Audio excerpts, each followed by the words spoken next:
Hey guys, today's episode is going to be my process on running my fix and flip business. So I'm just going to share what my playbook is, how I find deals, fund deals, fix deals, and then eventually sell them. So this is something that I feel like has kept coming up from a few colleagues, people watching on social media. And I wish I could give you a little bit more of a refined approach, but I do think that this episode will help those understand a little bit about what it takes to do this sort of full time, but also you may have a job where you want to maybe start trying to dabble in this yourself. So this episode might persuade you or educate you how to get into it. And the flip side of this episode might be, I don't think I really want to do what Kenny's doing. So the flip side is I also raise money for other deals, or you could help me fund my deals here locally. So let's just dive into what the playbook looks like, and then we can kind of go from action steps after that.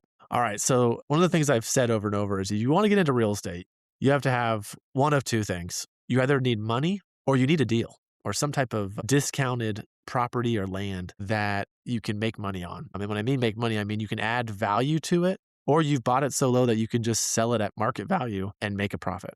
So that's kind of the fastest way to get into real estate is to have one of those two things. Now, if you don't have money, but you have a little more time, then let's figure out how to get, or let's stop. So I'm going to just share with you what I'm doing to find deals today. So there's a few strategies in finding the deals. They call this acquisition. Acquisition manager is a role on a team. Deal acquisition, deal finder. Those are people that are basically calling, sending letters, sending text messages, or even door knocking to talk with motivated sellers. And the reason I said motivated sellers is because I've learned, I relearned this over and over. No one will sell their property unless they really have to. Why go through the problem of having to sell it, attorneys, closing? So there has to be a pain in someone's life that drives them to sell their property. So let's just say you try to target a motivated seller list. So these lists are people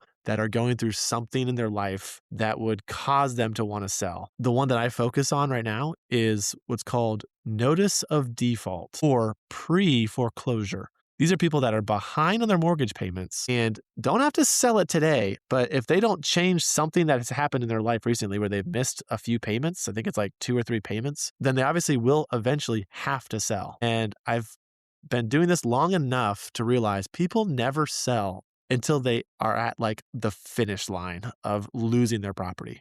They wait to the last possible minute to call someone that they know will buy their house in cash, and they're willing to sell it at a discount because they basically have no other option. So I try to get to them before that point, plant the seed of who I am, let them know, hey, if you ever, change your mind and are looking to sell, love to help you out. I buy houses as is. No appraisals, no contingencies. I can usually close in about 2 weeks if needed, and cash purchase. I'm your easy button. So if you run into situations where you're looking for someone like me to help you, let me know. So that's not for everybody. That pitch is not for everybody. If you have resources of either friends or a little bit of money to fix up your house or not be in a state of urgency, then you can make a lot more money on your house. But when you fall on rather times where you're not able to do that for whatever reason, or you don't want to do it. I've met a lot of people that, yeah, they could fix up their house, they could clean it up, paint it, do something to it, but they don't want to. They just want to get their money. Sort of the way I hear it. So you can you can find or make deals through strategic partners. These are people that have sort of a front line to being available for deals. These are realtors. These are mailmen or mail ladies. These are wholesalers, which are people that basically call people to ask if they want to sell their house. These could be attorneys. These could be CPAs, accountants, other renovators who are, maybe fixing up houses, real estate sales people. There's just all sorts of people that kind of come across potentially motivated sellers that you could be their exit or, finding the deal that way. The other way is to go direct to seller, market direct to seller. What that looks like is you are picking up a phone and cold calling people to ask if they want to sell their house. Now, I've been doing this the last few weeks, and I've been called a few names, and I've been hung up on many times. And I've only had a few probably two in the last 2 weeks say, yes, I actually am looking to sell my house. Would you, can I call you back and set up a time to meet? So this is not the most effective way to go, but it does not cost a lot of money. And you do get some leads. The other way to go direct to seller is to mail people a letter that says, I'd like to buy your house if you ever would like to sell it. You can say other things. Now, this can get expensive, but it does work. But at what ratio does it work? That is sort of the game. How much money do you have to put out until you actually get a lead? So I'm not going to go into the nuts and bolts of that, but I think what I've learned is if you want to start building a leads acquisition business, you should probably have about $10,000 sort of stored up to invest in that. Now, once you get your first deal might actually give you more than $10,000. So it's one of those things where it's like, you got to get started. You got to invest some money and some time and some energy. And once the deals start coming, though, it will quickly pay itself off. Now, I've met some burned out wholesalers, people that just send out letters and call, and you're dealing with a pretty emotionally unhinged audience in regards to motivated sellers.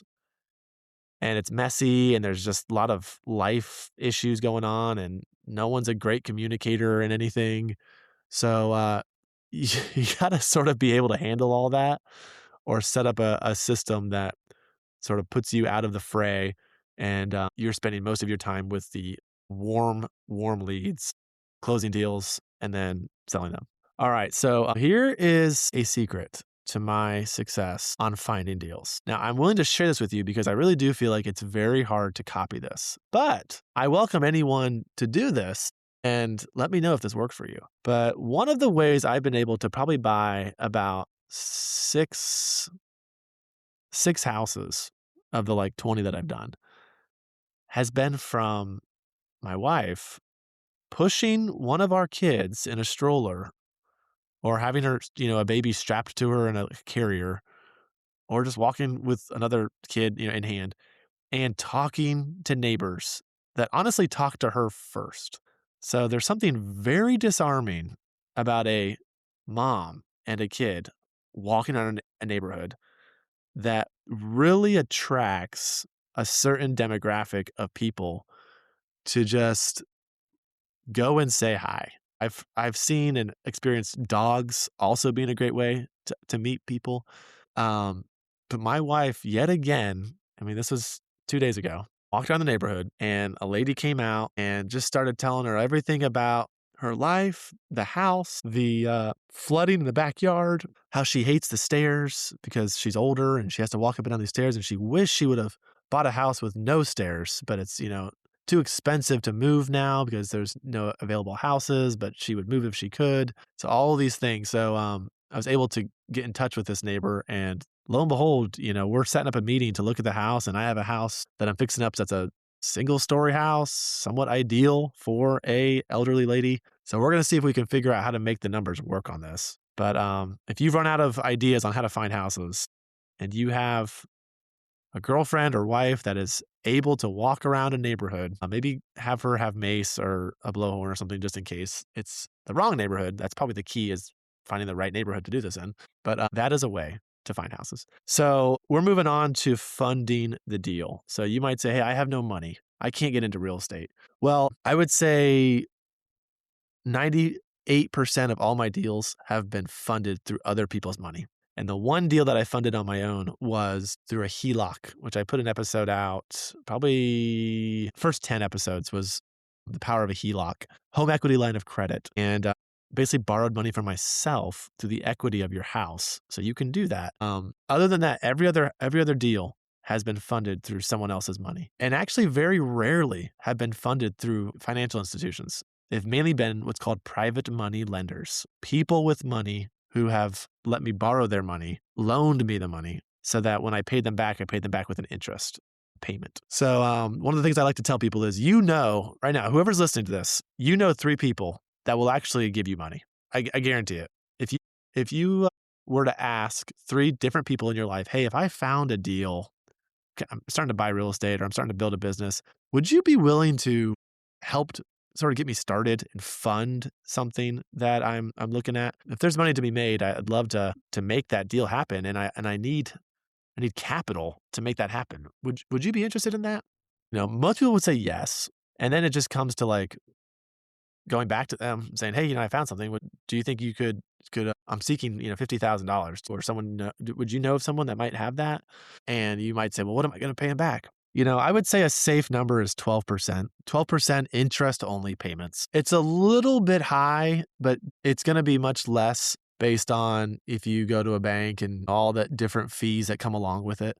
But if you give someone a 12% interest only payment, that's a pretty strong return. I kind of bounce between 10% and 12% based on I feel like how available my money is to me and with different lenders. But it's a pretty easy number to crunch because if you borrow $100,000, 12%, that's an annual fee, is 12% for the year, which is $12,000, but divided by 12 for each month is $1,000. So you just move the decimal over 2 places, 3 places, 2 places. So if it's $100,000, you're paying them $1,000 a month. And I think the key to this is ask if you can pay them on the back end of this. So, you're not paying them every month, you're paying them at the end of the deal. Now, I usually do pay every month because I do feel like it keeps my relationship with my lenders warm, or I can basically give them a little touch point every month and they get a little ping in their account every month for just not doing nothing. And I do like that. But what I've learned is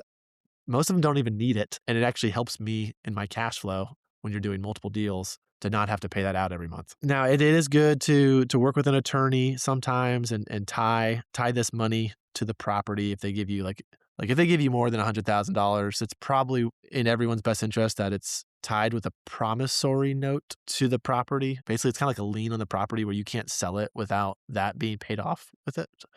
And then there's, of course, situations where, what if someone dies? How does that work? Where does the money go? So, and of course, get the property insured so that if it burns down, that's taken care of. So there's a lot of other probably things to know about private money, but that is how I've done a lot of my deals through private money. Now, fixing the deal is the area that I enjoy the least. But I guess the highlights of what I've learned is you get what you pay for. And if you have a lot of deals, you can probably get some type of volume discount from your renovators. And I think in the best world scenario, I think your renovator is your partner where you guys can drive the prices down as low as you can and then share the equity in the profit if you sell things. Now that works really best when you flip properties, but if you are a buy and hold strategy guy where you're buying rentals, I don't know if I would partner with the renovator on that one. I think that would be, so I make it very clear that I don't fix up these houses myself. I work exclusively, I'm sorry, I don't know the threats. I work with a project manager who handles the whole project. I walk him through on day one what the plan is, what I want done. Or sometimes I don't even have a plan. I say, hey, can you help me? Just give me your ideas of getting this house fixed up. What would you recommend? This is an investment, so I just need to make sure I get my money back out of whatever we fix. So we need to fix the right things, but typically I kind of know where to put the money, and it's usually bathrooms and kitchens, and as best you can, curb appeal. I've converted a lot of 3-1s into 3-2s, or a 3-2 is kind of the bare minimum in my mind of what you should sell. Anything smaller is difficult to sell, depending on where it is. But when I say you get what you pay for, just because you found someone on Facebook who's really cheap, it doesn't mean that you're going to get the best service, the best timeliness. You might get the best price, but that price, if it is executed on a slow timeline, is going to actually be more than you think. And there's a level of professionalism in regard to, are you expected to deliver material? Or, what if something bad happens along the way and there's a change order? Are they equipped to communicate with you that on the front end? If they give you a ballpark price and it's way off, whose fault is that? So there are some pitfalls in dealing with project managers that can't say I've solved them all by any means, but timelines and change orders, and I would just say general quality of work, they have to be managed correctly to be able to sell these things, to sell the properties the fastest way you can. All right. So then finally, it's selling the house. So you've found the deal, you've funded the deal, you've fixed the deal. Now it's time to sell, and that's the exit. And this is mainly just for flippers right now. There's other ways to do this with short-term rentals and long-term rentals and mid-term rentals and multifamily things, all the other stuff. But if you're just basically looking to get some bumps of cash and checks of maybe 20 to 30, $50,000 in one deal, it can be done. And I've done it many times. So now when you exit, here's my advice in regards to how to sell a property. I've never done a for sale by owner. Never. I've actually been tempted to do it because some of these higher price point houses,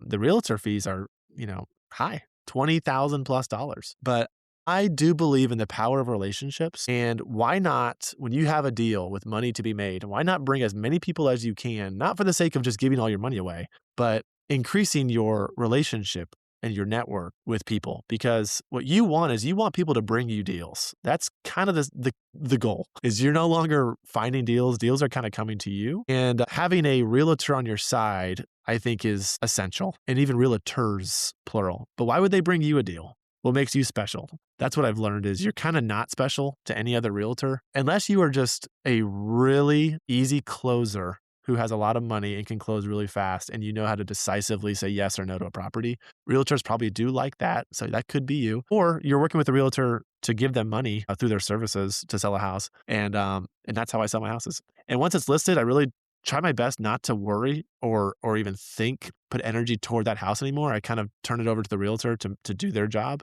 and sell it. But I do find myself, maybe on like an every other week or sometimes weekly basis, depending on the showings and offers and whatnot, saying like, what can I do differently to make this house sell?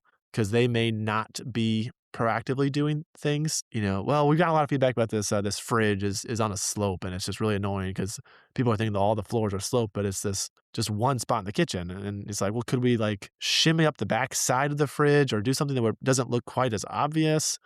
Or, oh yeah, they're saying um, there's not a lot of color on the front, or I don't know, something where it's like, don't worry about it. It's like, well, could I just, maybe I need to add some bushes to like increase I don't know. There's things I feel like that I will do to make it sell faster if it is easy. And the realtors don't always know what's easy or not for me. Uh, all right, guys. So that's a lot. And I mean, I've been speaking for, I don't even know how long here is, but 26 minutes. So all I have to say is, it's kind of a hard thing to do on the side, I will say, especially if you're flipping. And I did it on the side of when I was working previously for about a year. And I will say there's been many, many, many times in the last even few months that I said to myself, I would have never been able to get this deal if I had like a job that kept me sort of in a specific place from like 9 to 5 or whatever. Like the ability for me to just to get up and go has made a lot of deals happen. So there is some flexibility that sort of has to happen there. And that's just probably true of any business that you own. If you're in a place where you're just always strapped to the business you have, like, you're not necessarily doing it wrong. It's just there might be some opportunities that you miss that are, somewhat time sensitive. Building those systems and process, and then just understanding how many deals you have going at once. That's another thing. I bought 10 houses in the year 2023, and I bought them in like less than 6 months. And I was not ready to manage those flips in regards to setup, crews, systems. A lot of houses sat for months without being touched. There were setbacks after setbacks on the houses that we were fixing up. Budgets increased from the original scope of work, as they always do. And I got burned out. So I would encourage anyone looking to get into real estate to work with a partner, someone like myself, or someone who's experienced. Bringing them a deal or bringing them money is a great way to sort of learn some of these ropes without all the risk. Now, I didn't do that initially. I called upon people to help me, but I didn't necessarily partner officially with people. So I was very thankful for those that I called early on. And actually, they're still my friends today. But you want to be very careful trying to do this alone. The best way to sort of get people's attention can be to present deals or money. Guys, that's it today. This is a little more of a real estate talk. I had other things that kind of were on my mind this week. We're reading just some personal life update stuff. My son and I read every night. We're reading The Secret Garden right now. I'm actually really enjoying that book because it kind of has a theme of like being outside. The girl jumps rope. She was very like bratty and spoiled before. So instilling some traits of just like being outside, being in nature, moving. My son loves Legos. but he also loves juggling and soccer and flag football, and we're actually running in the mornings. So I want to be very intentional with how I'm leading my son. So that's some things that we're doing right now. And we've just started soccer with my daughter, who's 4, and she's a whole nother story of being intentional as I raise her. We're having some special time together, just reading the Bible together, praying together, and I'm really trying to build her up and her confidence, telling her how beautiful she is, and I play Barbies with her. So those are some fun things. So I hope you guys are enjoying the journey. However old your kids are, God has us here for not very long, and we're gonna be with Him in heaven one day for eternity, and I'm so excited about that. And in the meantime, I feel like today is a day to be tested, that we can give to God all of our energy and our output and our motives and our desires. Give them to God and just watch Him bless you. I know I feel stretched sometimes, and I can sway through the circumstances of life. If I have deals coming to me, if I don't have deals coming to me, if I have money flowing in or I'm trying to get money, there's just I can go up and down on these things. But I constantly have to remember Jesus is faithful. God loves us. He has us right where we are today for a reason. Keep our eyes open and let him lead wherever you are. Guys, thank you again. Our goals are freedom to be able to serve more people, and let your faith be your start in that, and love your families. Thanks, guys. Thanks for checking out the episode today, and I will catch you on the next one. Thank you guys again for listening. Take care.